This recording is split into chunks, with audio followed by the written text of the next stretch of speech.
वलीमा करते हैं, अच्छी बात है लोगों को बुलाना, खाना खिलाना, मगर ये लिखा पढ़ी क्या होता है? लिखा पढ़ी किसने कहा आपको कि 500 लोगों की दावत दीजिए?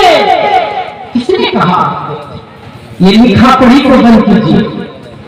इस्लाम में इसका कोई तसव्वुर नहीं, बल्कि बड़े बड़े उलमाए किराम बैठे हैं, फतवा देख लीजिए, वो लिखते हैं कि अगर ये पैसे आप इसलिए दे रहे हैं नशो नुमा के लिए, दिखाने के लिए कि 500 रुपए हमने दिया, हमने 1000 रुपए दिया, तो ये देना जायज नहीं है। और अगर इसलिए दिया कि आज हम 500 दे रहे हैं, कल 505 रुपए लौटाया जाएगा, तो ये सूद है, ये सूद है।